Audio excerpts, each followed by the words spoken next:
यो दिव्याक्षरमुक्तजुष्टचरणोऽनन्तार्कते जोमये धाम्नि ब्रह्मपुरे शुभावयववान् दिव्ये निजे राजते यो धृत्वात्र नराकृतिं च सवृषां भक्तिं वितेनेक्षितौ तं धार्मिं ह्यवतारिणं च सहजानन्दं हरिं चिन्तये गुणातीतोऽक्षरं ब्रह्म भगवान् पुरुषोत्तमः जनो जानन्निदं सत्यं मुच्यते भवबन्धनात् श्री स्वामिनारायण भगवाननी जय। अक्षर पुरुषोत्तम महाराजनी जय। गुणातीतानंद स्वामी महाराजनी जय। भगतजी महाराजनी जय। शास्त्री जी महाराजनी जय। योगी जी महाराजनी जय। प्रमुख स्वामी महाराजनी जय। महंत स्वामी महाराजनी जय। સ્વામિનારાયણ હરે વચનામૃત લોયા પ્રકરણનું 14મું રુચિનું સ્વામિનારાયણ હરે સંવત 1877ના માક્ષરવદી એકાદશીને દિવસ શ્રીજી મહારાજ ગામ શ્રી લોયા મધ્યે સુરા વક્તના દરબારમાં ઢોલિયા ઉપર વિરાજમાન હતા ને માથે ધોળો ફેંટો ધારણ કર્યો હતો તથા ધોળી ચાદર ઓઢી હતી તથા ધોળો ખેસ પહેર્યો હતો ને પોતાના મુખારવિંદની આગળ પરમહંસની સભા તથા દેશ દેશના હરિભક્તની સભા ભરાઈને બેઠી હતી। આ વચનામૃતની અંદર આપણે શ્રીજી મહારાજ શરૂઆતની અંદર શંકરાચાર્ય, રામાનુજાચાર્ય, વલ્લભાચાર્ય એમની જે રુચિ, એમનો સિદ્ધાંત એ જણાવીને પરમહંસોને પૂછે છે કે અમારી શું રુચિ છે, શું અભિપ્રાય છે એ તમે જણાવો। પછી મહારાજ પોતે જ વાત કરે છે। પરમહંસોએ વાત કર્યા પછી એમાં પહેલી રુચિ શ્રીજી મહારાજ જે બતાવી કે ઋષભદેવ ભગવાને બધે સિદ્ધિઓ ગ્રહણ ન કરી, એટલે એવી રીતે મનનો વિશ્વાસ ન કરે એવો ત્યાગ એ અમને ગમે છે।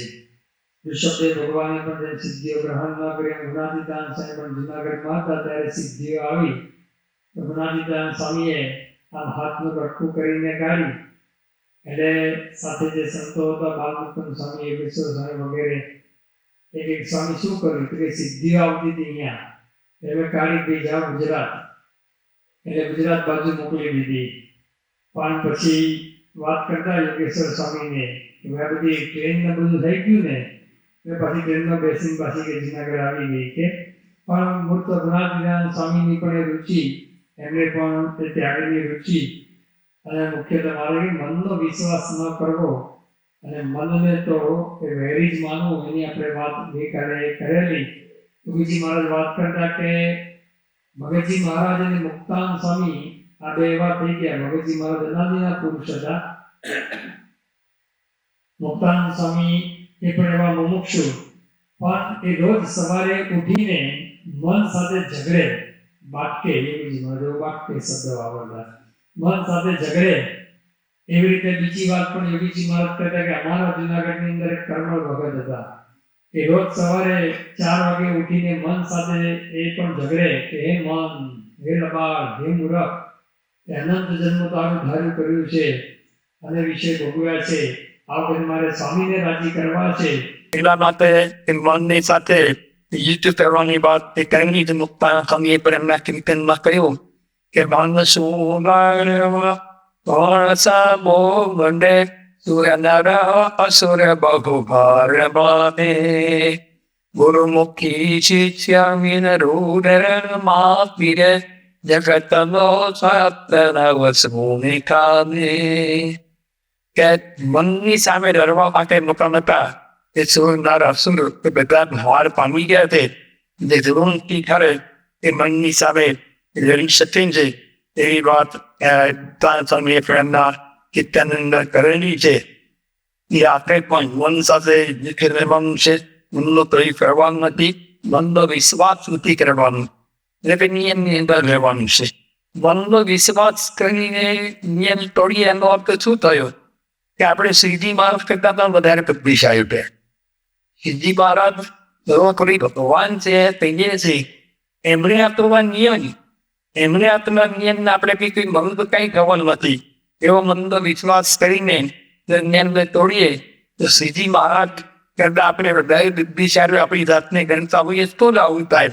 પણ ભગવાનના આપણા નિયમ છે, સત્પુરુષના આપણા નિયમ છે, શાસ્ત્રકારો પણ જે આપેલા નિયમ છે, અનુભવમાંથી આપેલા નિયમો છે, જે નિયમમાં રહેવાનું એ મનનો વિશ્વાસ કરવાનો કે મને કંઈ ભગવાન નથી એ શ્રીજી મહારાજે તંદરી રીખી એ આ બતાવી. તથા અમારા મનની પ્રેત દીકરા પત્રિકા પણ જેવા ગમે છે એવા બીજા રોગ ગમતા નથી અને એમ મનમાં રહે છે જે વ્યક્તિ વિશે તેના પત્રિકા સંબંધ વિશે જઈને નિરમતાને રહ્યા પાપ કરીએ એ બહુ સારું લાગે. પણ બીજા લોકમાં અનેક પ્રકારના વૈભવ ભોગવવા તે નથી ગમતા. શ્રીજી મહારાજે તકની રીતિ બતાવે છે બીજી રીતિ. એમાં શ્રીજી મહારાજે અમારા મનમાં તેવું રહેશે કે શિરબીટમાં જઈને કે પબ્લિકેશનમાં જઈને નિરંતરપણે લઈને તપ કરીએ. નિરંતર અંધ અને નિરંતર એટલે કે અંદર રહેતી તક બે પ્રકારના તકની વાત કરે છે. એક તક શ્રીજી મહારાજની એને નિરંતર રહીને તપ કરીએ અને બીજી વાત કરે કે બીજા લોક દીકરા છે એ દેવતાના લોક લોક વગેરે ત્યાં અનેક લોક છે એની અંદર વૈભવ ભોગવવા ગમતા નથી. એટલે વૈભવમાંથી પાછી યુક્તિ વાળવી એ પણ તક અને નિરંતરપણે રહેવું એ પણ તક એ બે પ્રકારના તત્વની વાત શ્રીજી મહારાજ અહીંયા એ કરે છે. એનું જે જોઈએ તે નિરંતરપણે રહેવું એ પણ તક એનું ઉપવાસ જે આપણે કહીએ છીએ કે કંઈ ખાવા પીવું નહીં એ જે ઉપવાસ એ પણ તક શ્રીજી મહારાજને ખૂબ ભાન હતી. શ્રીજી મહારાજ માટે નિષ્ઠાવાન સ્વામીએ લખ્યું છે કે તપ જેવું વાલું છે વાલન નહીં એવું વાલું નથી બીજે કાંઈ. આ નિષ્ઠાવાન કાવ્યની અંદર રતન દેવીની અંદર નિષ્ઠાવાન સ્વામી વગેરે લખ્યું છે. કાયમના 10મા વચનની અંદર આપણે શ્રીજી મહારાજે છે આનું વાત કરી છે. મહારાજ તે છે ત્યારબાદ એ બધી કસમની વાત કરે છે કે એમાં ભાઈને નિરંતરતાને તપ કરવું છે એવી નથી એ રાખવાની વાત શ્રીજી મહારાજ તે કરે છે. કે બધી કસમની અંદર મૂકવો હમ નિમિત્ત એક બોર્ડ મળે અને સિદ્ધિથી અંદર કશું જ નહીં નિરંતર અન્ન વગરનું ખવા વગરથી રહેવાનું તકની રીતિ બતાવે છે. એનો બધી સંબંધ સિદ્ધિમાં નહીં પણ તૈયાર આ લોકોમાં રહીને પણ મહારાજ તરીકે આવી ઊંચી એ તકની રીતિ રાખવાની વાત શ્રીજી મહારાજ તો કરે છે અને પોતે પોતાના જીવન કરીને બતાવ્યું છે. એમની રીતે 11 વર્ષની ઉંમરે વન વિચરણનો માર્ગ અપનાવ્યો બતાવે એની કેટલી તકની રીતિ હતી. વન વિચરણ દાખલ કેવી કહાવત તપસ્યા એને અત્યારે વનની જે એમણે પોતે કરી છે એ પણ આપણે જોઈએ છીએ. પુલ્હાશ્રમની અંદર પણ કઠોર તપશ્ચર્યા કરી છે. પ્રથમના 29મા વચનાવળની અંદર પણ શ્રીજી મહારાજે કીધું કે અમે પુરુષોત્તમ પુરીને વિશે કેટલાક માસ એ વાયુ ભક્ષણ કરીને રહ્યા. એટલે ડૉક્ટર સ્વામી કહે છે કે પુરુષોત્તમપુરી એટલે જગન્નાથપુરીમાં કેટલાક માસ એટલે ઓછામાં ઓછા 2 મહિના તો થયા ને. એટલે 2 મહિના વાયુ ભક્ષણ કરીને રહ્યા. આવું આકરું તપ એ પણ શ્રીજી મહારાજે પોતે એ કરેલું છે. કારણ એના 3જા વચનામાં પણ મહારાજે કીધું કે મેં બાળપણમાં એવું સાંભળ્યું એને કાર્તિક સ્વામીની વાત સાંભળી કે એમણે માતાનો ભાગ જે રુધિરને માંસ રહેવા દીધું નહીં તો અમે પણ એવું તપ કર્યું કે જેથી કરીને એ વાગે તો પાણી નીકળે પણ લોહી તો નીકળે નહીં એવી તપશ્ચર્યા એ શ્રીજી મહારાજે પોતે પણ એ કરેલી છે. અને એમનું જે તપ એવું હતું એટલા માટે જ જ્યારે શ્રીજી મહારાજ વન વિચરણ કરીને લોજમાં પધાર્યા અને મુક્તાન સ્વામીએ પોતે રામાન સ્વામીને એક પત્ર લખ્યો. ભક્ત ચિંતામણીની અંદર વાત આવે છે 41મા પ્રકરણમાં અને એમાં મુક્તાન સ્વામી લખે છે. મુક્તાન સ્વામીનું તપ પણ કંઈ ઓછું નહોતું, એ જબરજસ્ત તપસ્વી સંત હતા. છતાં પણ નીલકંઠ વર્ણિનું તપ જોઈને લખે છે કે એના તપના તેજ માહી અમારું તપ ગયું છે ઢંકાઈ. કેમ આ નીલકંઠ વર્ણિનું તપ એવું છે ને તો એના તપના તેજમાં અમારું તપ બધું ઢંકાઈ ગયું. અને કેવી રીતે ઢંકાઈ ગયું એની ઉપમા આવે છે. જેમ દીવો દિનકર આગળ સૂર્ય એકદમ તપતો હોય અને એની આગળ કોઈ દીવો કરે તો કેવું લાગે એવી રીતે નીલકંઠ વર્ણિનું તપ સૂર્ય જેવું છે અને અમારું એક દીવા જેવું છે. હવે મહાતપસ્વી મુક્તાન સ્વામી પણ કહે છે કે અમારું તપ નીલકંઠવર્ણીના તપ આગળ દીવા જેવું છે. તે નીલકંઠવર્ણીનું શ્રીજી મહારાજનું એ કેવું તપ હશે એ આપણને ખબર પડે ને શ્રીજી મહારાજે પોતે જ એના પછીના પ્રકરણમાં 42મા પ્રકરણમાં જે પત્રીનું પ્રકરણ કહેવાય છે એની અંદર રામાનંદ સ્વામીને વાત લખી છે કે હું તો એ પ્રત્યક્ષ ભગવાન મળે એના માટે આ તપ કરું છું.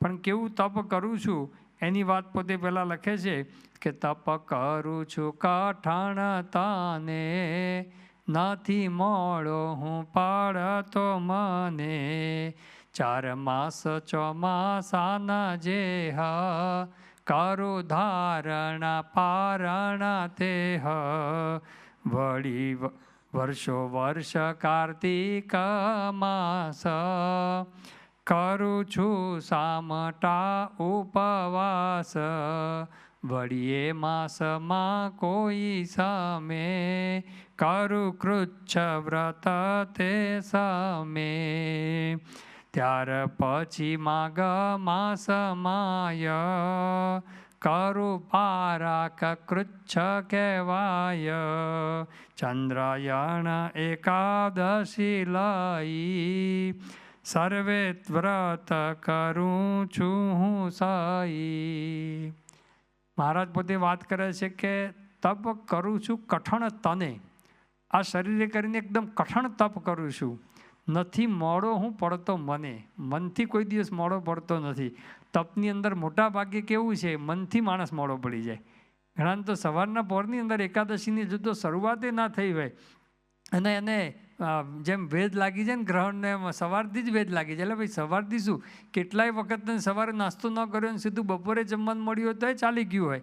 આજે એકાદશીના દિવસે ખાલી સવારે નાસ્તો ના કરે ને ત્યાં તો કે આજે બહુ ભારે છે ઉપવાસ લાગ્યો એમ કરીને મનથી જ મોડો પડી જાય સવારથી.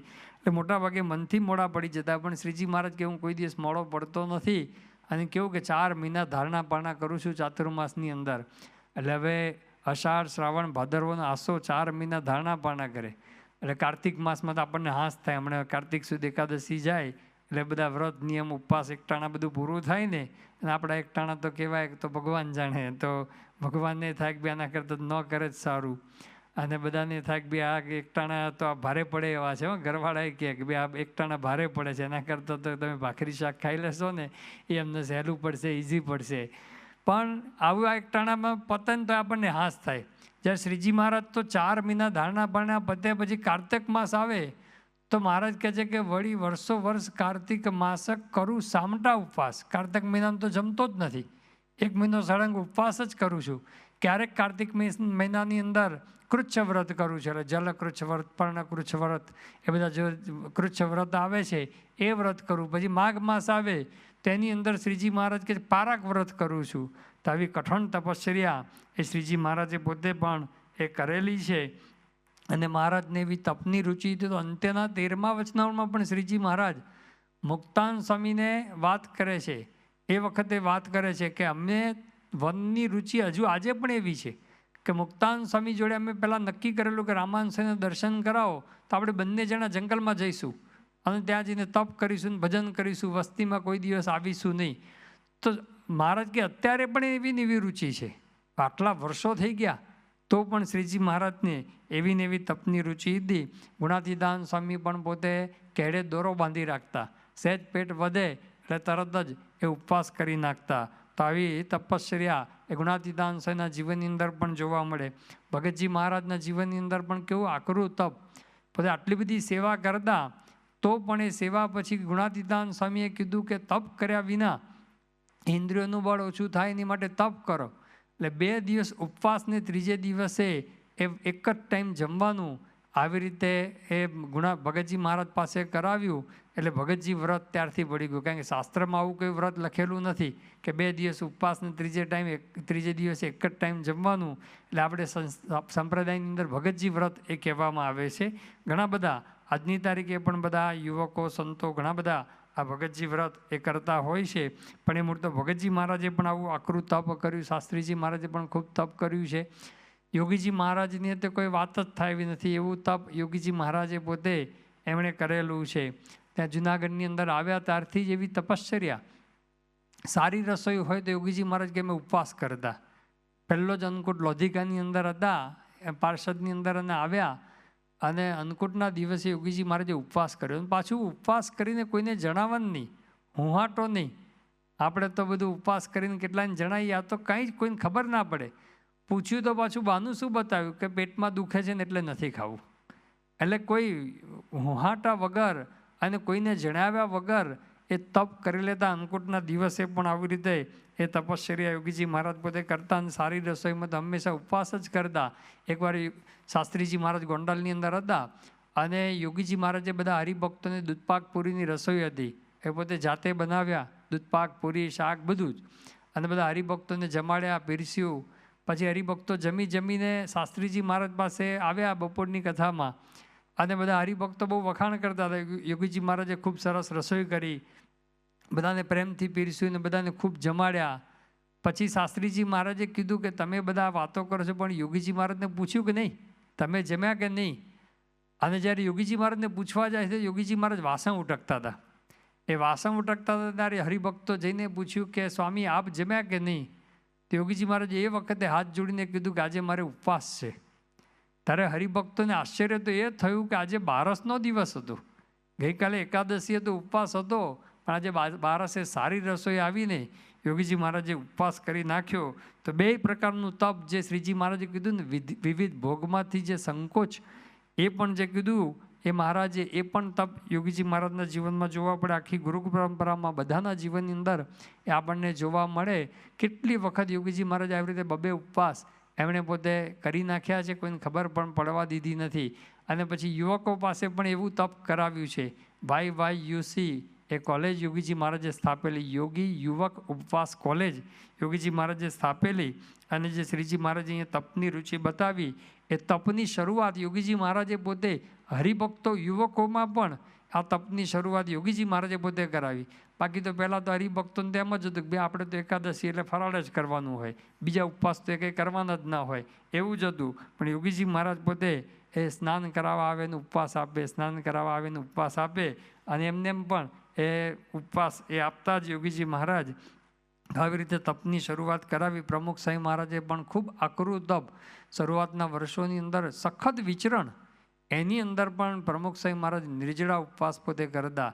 વાસદનો પ્રસંગ તો હલાવી નાખ્યો છે. એક તો 102 ડિગ્રી તાવ, એકાદશીનો નિર્જળા ઉપવાસ, અને એની અંદર પણ 122 પધરામણી કરી. અને પધરામણી કર્યા પછી પણ પાછા ઓળ ને ભરકુંડા ને જૈન સુંદલપુરા 4 ગામ પાછા એ દિવસે પોતે કર્યા. તો આવા તપની અંદર, ઉપવાસની અંદર, આવા તાવની અંદર પણ પ્રમુખ સાંઈ મહારાજે પધરામણીઓ કરીને ખૂબ તપ પણ એ કરેલું છે. તો આપણે ગુરુ પરંપરા બધાના જીવનની અંદર આપણને જોવા મળે. આજે મહંત સાંઈ મહારાજના જીવનની અંદર પણ જોઈએ કે ખૂબ તપ એમણે એ કરેલું છે. યોગીજી મહારાજે એક વખત 5 સળંગ નિર્જળા ઉપવાસ કરાયા. હવે તો આમ કલ્પના બહારનું છે. એક તો આપણી તૈયારી ન હોય અને એક જ ઉપવાસની તૈયારી હોય, અને 5 સળંગ નિર્જળા ઉપવાસ. રોજ સવારે યોગીજી મહારાજનું દર્શન કરીને પારણા કરવાનો નિયમ. તો દર્શન કરવા ગયા, બીજે દિવસે યોગીજી મહારાજે કે ગુરુ આજે ઉપવાસ.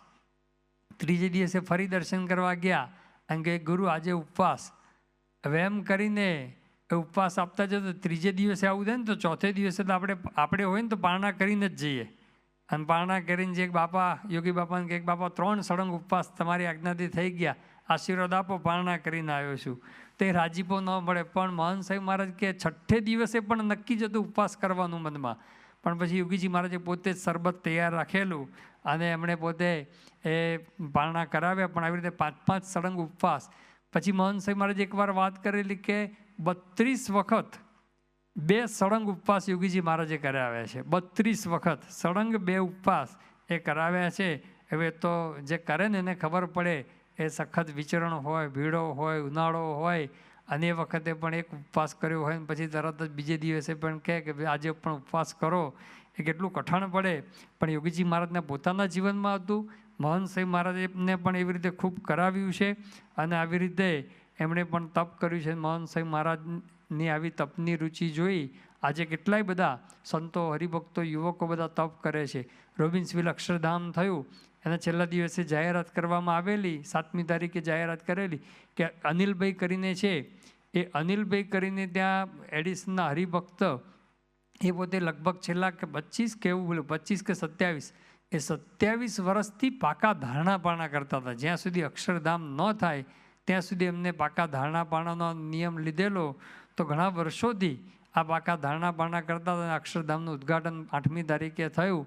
ત્યાર પછી એમણે આ ધારણા પારણાનો નિયમ મૂક્યો. તો આવી તપની રુચિ આજે સત્સંગની અંદર જોવા મળે છે. એ શ્રીજી મહારાજે અને આપણી ગુરુ પરંપરાએ પ્રવર્તાવી છે તે આપણને જોવા મળે. બીજી વાત શ્રીજી મહારાજ કહે છે કે આ બદ્રિકાશ્રમને સેદ્દીપની અંદર એ તપ કરવાની રુચિ પણ બીજા લોકોની અંદર, એટલે કે બીજા દેવતાના લોક, બીજા ઇન્દ્ર લોક વગેરે બીજા લોકની અંદર જે વૈભવ છે એ વૈભવ એમને ગમતા નથી. એટલે કે પંચ વિષય ભોગવવા એ એમને ગમતા નથી. કારણ કે બીજા બધા લોકની અંદર તો કેટલા બધા વૈભવ, અહીંથી ઇન્દ્રલોકની અંદર તો જાત જાતના ભાત ભાતના વૈભવ, એટલે ત્યાં કરતાં તો અહીં કરતાં ત્યાં વધારે બંધન થાય. એટલે શ્રીજી મહારાજ કે એટલા માટે એ બધું અમને એ ગમતું નથી. ગુણાતીતાન સ્વામીના જીવનની અંદર પણ આપણને જોવા મળે. ગુણાતીતાન સ્વામીને ખાલી શ્રીજી મહારાજે એકવાર દર્શન દઈને કીધું કે સાધુરામ પેટ બહુ તગતગે છે, તો ત્યારથી દૂધનો નિયમ લઈ લીધો. જીવનના છેલ્લા શ્વાસ સુધી દૂધ પીધું નથી. રઘુવીરજી મહારાજે પેંડો આપ્યો તો પણ એ કીધું કે 500 પરમહંસો ગાડું ચાલે છે કે ખાઈશમાં ઝેર છે, ઝેર છે. તો આવા ભોગ વિભાવ વૈભવ એમાંથી હંમેશા એ પાછી વૃત્તિ જ આપણી ગુરુ પરંપરાએ એ વાળેલી છે. શાસ્ત્રીજી મહારાજ તો બટાકા પૂમવા આવ્યા તો કે નવું ટીખળ ક્યાં નાખવું એમ કરીને એમણે એ લીધા નહીં, બીજાને અપાવી દીધા. યોગીજી મહારાજના જીવનની અંદર પણ આપણને જોવા મળે કે પોતે આ બધો કોઈ જાતનો વૈભવ પંચ વિષયનો ત્યાગ જ એમના જીવનની અંદર જોવા મળે. પ્રમુખ સાહેબ મહારાજે પણ આટલું બધું વિચરણ કર્યું, પણ સારી વસ્તુ આવે તેનો હંમેશા ત્યાગ જ કર્યો છે. એટલે ગુણાતીતાન સ્વામીએ કીધું આવે એટલું ભોગવવું નહીં, પણ ત્યાગ કરતા રહેવું. જેટલું આવે એટલું ભોગવવાનું નથી, ત્યાગની પણ રુચિ રાખવાની. કારણ કે ગુણાતીતાન સ્વામી કે આ પદાર્થના ને વિષયના તો દિન દિન પ્રત્યે ઢગલા થતા જાય. એને બંધ કરવું એ તો પૃથ્વી મટવા જેવું છે, પણ ન ભોગવવું એ પગમાં જોડા પહેરવા જેવું છે. આપણે કે એક બધું આ કશું આવે જ નહીં, તો ન આવે તો શક્ય જ નથી. તો જેમ જેમ જમાનો આગળ વધે એમ પ્રમાણે જાત જાતનું ખાવા પીવાનું રહેવાનું બધું સુખ સગવડ આ બધું વધતું જ જવાનું. એ જ મહારાજ કહે છે કે બધું વધતું જાય, પણ ગુણાતીતાન સમયે કીધું કે એ બંધ કરવું કે ભાઈ આવે જ નહીં, બંધ કરવું એ પૃથ્વી મટવા જેવું છે. કે ભાઈ ચલો પૃથ્વીને મઢો, કાંટો ક્યાંય વાગે નહીં એના માટે. તો કે શક્ય છે, પણ પગમાં જોડા પહેરો તો કાંટા ના વાગે. બાકી ન ભોગવવું ગુણાતીતાન સ્વામી કે એ આપણને પગમાં જોડા પહેરવા જેવું છે. તો શ્રીજી મહારાજે આ રુચિ એ આપણને એ બતાવેલી છે. ત્યાર પછી મહારાજ પોતે એ વાત કરે છે, તથા ભગવાનના જે ઘણા અવતાર થયા છે તેને એમ જાણીએ છીએ જે એ સર્વે અવતાર નારાયણના છે, તો પણ એ અવતારમાં ઋષભદેવજી બહુ ગમે. મહારાજ કહે છે કે એવા અવતારની વાત કરે છે, પોતાની રુચિ કયા અવતારમાં વિશેષ છે એની વાત કરે છે. મહારાજ કહે છે કે બધા જ અવતાર નારાયણના છે. પુરુષોત્તમ નારાયણના અનુપ્રવેશથી એ અવતાર થાય છે. મધ્યના 31મા વચનામાં એ વાત મહારાજે પોતે કરેલી છે. પછી શ્રીજી મહારાજ કહે છે કે બધા અવતાર નારાયણના છે, તો પણ તે અવતારમાં ઋષભદેવજી બહુ ગમે, તથા તેથી ઉતરતા કપિલજી તથા દત્તાત્રેય એ બે સરખા જણાય છે. મહારાજ પોતે પહેલાં આ 3 અવતારની વાત કરે છે. આમ તો મહારાજ પોતે આ ઋષભદેવ, દત્તાત્રેય, કપિલ અને શ્રી કૃષ્ણ ભગવાન અને મત્સ્ય કચ્છ એ બધાની વાત કરે છે. ઘણા બધા અવતારો એ શાસ્ત્રોની અંદર ઉલ્લેખ છે. ભાગવતની અંદર જ પહેલાં શરૂઆતની અંદર 22 અવતારની વાત કરી છે, પછી 24 અવતારની પણ આગળ વાત કરેલી છે. 24 અવતાર એ શાસ્ત્રની અંદર પ્રસિદ્ધ છે. ક્યાંક શાસ્ત્રની અંદર 10 અવતારની પણ વાત કરી છે કે 10 અવતારની વાત કરી છે. તો ભાગવતમાં તો એવો શબ્દ પણ આવે છે અવતારાહ અસંખ્યયાહ, અસંખ્ય અવતારો, પારની ગણાય નહીં એ બધા અવતારો. પણ શ્રીજી મહારાજ કહે છે કે બધા અવતારો છે, પણ એની અંદર પહેલી વાત કરે છે કે ઋષભદેવજી બહુ ગમે. એની વાત તો એક તો આગળ આવી ગઈ કે એમણે પોતે સિદ્ધિઓને ગ્રહણ કરી નહીં, મનનો વિશ્વાસ કર્યો નહીં, અને એમની અંદર આ બધા ગુણો હતા. એટલા માટે એ શ્રીજી મહારાજ કે બહુ ગમે છે. બીજી વાત ઋષભદેવજી બહુ ગમે છે એનું કારણ કે ઋષભદેવ ભગવાને એમના પુત્રોને પણ તપનો ઉપદેશ આપ્યો. પોતે તો તપ કર્યું, પણ એમના પુત્રને જે ઉપદેશ આપ્યો એની અંદર પણ વાત કરી કે નાયમ દેહો દેહભા જામ નૃલોકે કષ્ટાન કામાન અર્હતે વિડભુજામ્યે તપો દિવ્યમ પુત્રકાયેન સત્વમ શુદ્ધ્યસ્માદ બ્રહ્મ સૌખ્યમ ત્વનંતમ. પુત્રોને કીધું કે ભાઈ આ દેહ છે ને એ વિષય ભોગ ભોગવવા માટે નથી મળ્યો, તો કૂતરા ભૂંડરા બધાને પણ મળે છે કે એવું દિવ્ય તપ કરીને બ્રહ્મનું સુખ એ પ્રાપ્ત કરવા માટે આ શરીર પ્રાપ્ત થયું છે, એટલે બ્રહ્મનું સુખ એવું પ્રાપ્ત કરવું જોઈએ. અને એના માટે બીજો અગત્યનો ઉપદેશ એમણે આપ્યો કે મહત સેવામ દ્વાર માહુર વિમુક્તે હે, કે મોક્ષનું દ્વાર શું છે, તો કે મોટા પુરુષની સેવા કરવી એ મુક્તિનું દ્વાર છે. એટલા માટે શ્રીજી મહારાજ કહે કે ઋષભદેવ ભગવાન એમના જીવનની અંદર પણ તપની આવી રુચિ, બધા કલ્યાણકારી ગુણો પણ એમનામાં હતા, અને સાથે સાથે એમણે પોતે પુત્રોને પણ તપનો ઉપદેશ આપ્યો, અને સાથે સાથે મોક્ષનું દ્વાર માટે સત્પુરુષ બતાવ્યા. એટલા માટે ગમે છે ભગવાન ઋષભદેવ ભગવાન.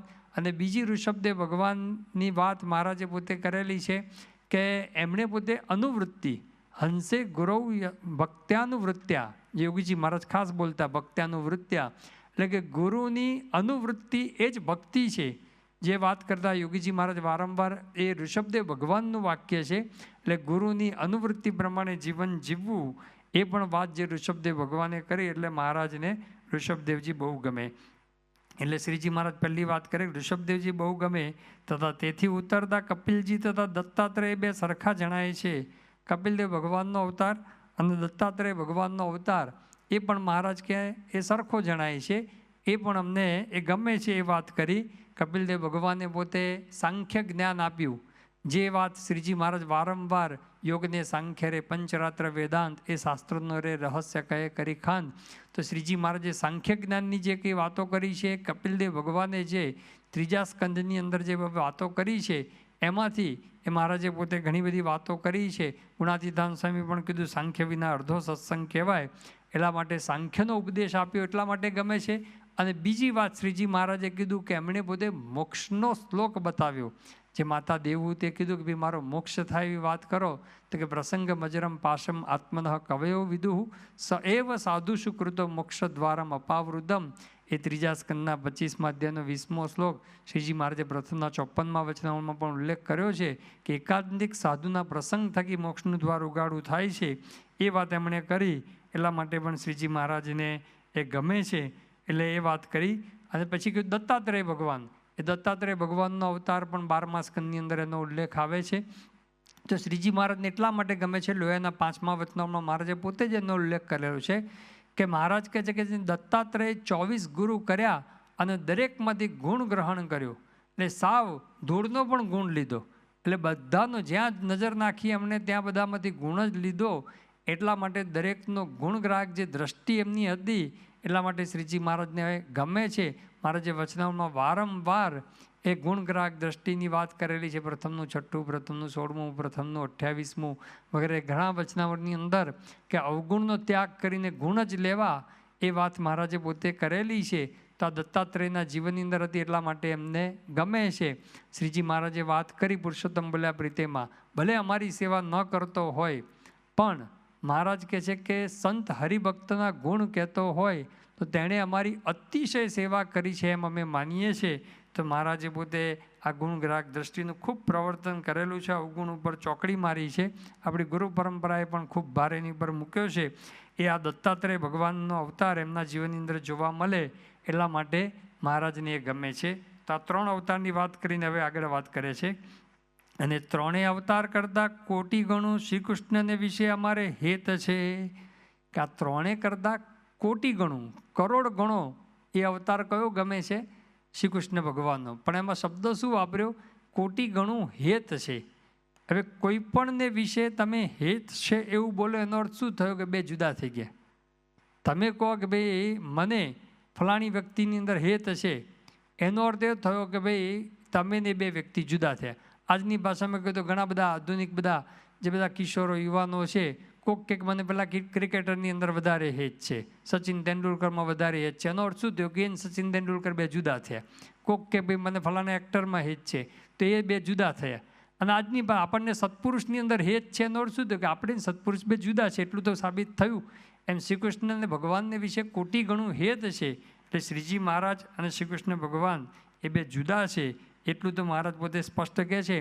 અને કોટી ગણું હેત એટલા માટે છે કે શ્રી કૃષ્ણ ભગવાનને વિશે એવું અનંત સામર્થ્ય, ઐશ્વર્ય, પ્રતાપ, આ પૂર્વે જે બધા વાત કરી અવતાર, ઋષભદેવ ભગવાન, દત્તાત્રેય ભગવાનનો અવતાર અને કપિલદેવ ભગવાનના અવતાર, એ બધા અવતાર કરતાં એ વિશેષ ઐશ્વર્ય, સામર્થ્ય, પ્રતાપ એ બધું જોવા મળે છે. એટલા માટે શ્રીજી મહારાજ કહે છે કે અમને એમને વિશે વધારે હેત છે. અને એમ જાણીએ છીએ જે બીજા સર્વે અવતાર કરતાં આ અવતાર બહુ મોટો થયો ને બહુ સમર્થ છે. અને એમાં અવતાર અવતારી એવો ભેદ નથી જણાતો. હવે આ વાક્યને આપણે બે રીતે સમજીશું. એમાં મહારાજે લખ્યું ને કે બીજા સર્વે અવતાર કરતાં આ અવતાર એટલે પોતે પ્રગટની વાત કરે છે. પહેલાં શ્રીજી મહારાજ પરખ લઈએ કે આ અવતાર એટલે કે શ્રીજી મહારાજ પોતે પોતાની વાત કરે છે કે આ અવતાર બહુ મોટો થયો, એટલે પોતાનો અવતાર બહુ મોટો થયો છે, બહુ સમર્થ છે. અને એમાં અવતાર અવતારી એવો ભેદ નથી જણાતો. એટલે શ્રીજી મહારાજ પરખ આ વાક્ય લઈએ તો આ અવતાર એટલે શ્રીજી મહારાજ. અને પૂર્વેના સંદર્ભની અંદર લઈએ, શ્રી કૃષ્ણ ભગવાનના સંદર્ભની અંદર લઈએ કે શ્રી કૃષ્ણ ભગવાનને વિશે મહારાજે કીધું કોટી ગણું હેત છે. અને એમ જાણીએ જે બીજા સર્વે અવતાર કરતાં આ અવતાર એટલે કે શ્રી કૃષ્ણ ભગવાનનો અવતાર બહુ મોટો થયો ને બહુ સમર્થ છે. અને એમાં અવતાર અવતારી એવો ભેદ નથી જણાતો. બહુ સમર્થ છે, બહુ ઐશ્વર્યવાન છે, છતાં પણ શ્રીજી મહારાજ કે અવતાર અવતારી એવો ભેદ નથી જણાતો. અને ત્યાર પછી એ મહારાજ પોતે બીજી ઉપાસનાની જે વાત કરે છે એની વાત આપણે આગળ ઉપર જોઈશું. શ્રી સ્વામિનારાયણ ભગવાનની જય.